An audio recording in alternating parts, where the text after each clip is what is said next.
برطانوی وزیر اعظم چرچل نے مارچ 1942 میں سر اسٹفرڈ کرپس کو ایک اہم مشن پر ہندوستان بھیجا۔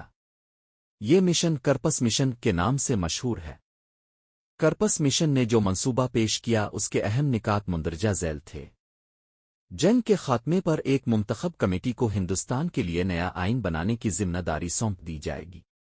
مجوزہ آئین کے مطابق کوئی بھی صوبے اگر چاہیں تو ہندوستان کی یونین سے الگ ہو سکتے ہیں اور اپنے لیے ایک علیحدہ حکومت کا قیام عمل میں لا سکتے ہیں۔ جنگ کے دوران میں موجودہ آئین میں کوئی بڑی تبدیلی نہ ہوگی اور ہندوستان کا دفاع انگریز حکومت کی ذمہ داری ہوگی۔ کوشش کی جائے گی کہ ہندوستان کی بڑی بڑی قومیتوں کے زعما کو ملکی کونسلوں، دولت مشترکہ اور اقوام متحدہ میں فوری اور مؤثر طریقے سے شرکت دلائی جائے۔ رد عمل ترمیم کانگریس نے کرپس مشن کو کلتا مسترد کر دیا اور فوری طور پر ملک میں کانگریس کی خود مختار حکومت تشکیل دینے کا مطالبہ کیا۔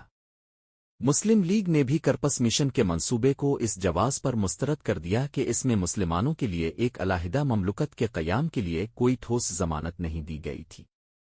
کرپس مشن کی ناکامی کے بعد کانگریس نے ہندوستان چھوڑ دو کی تحریک کا نعرہ بلند کیا اور ساتھ ہی سول نافرمانی کی تحریک شروع کرنے کا بھی اندیا دیا۔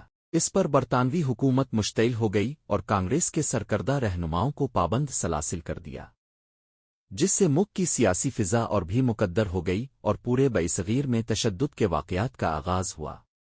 مسلم لیگ نے اس تحریک میں حصہ نہیں لیا، کیونکہ بقول قائد اعظم اس تحریک کا مقصد نہ صرف انگریزی حکومت کو اس پر مجبور کرنا ہے کہ وہ کانگریس کو اختیارات منتقل کر دے، بلکہ اس کا مطلب یہ بھی بنتا ہے کہ ہم اپنے لوگوں سے کہہ دیں کہ وہ کانگریس کے آگے اپنا ہتھیار ڈال دیں۔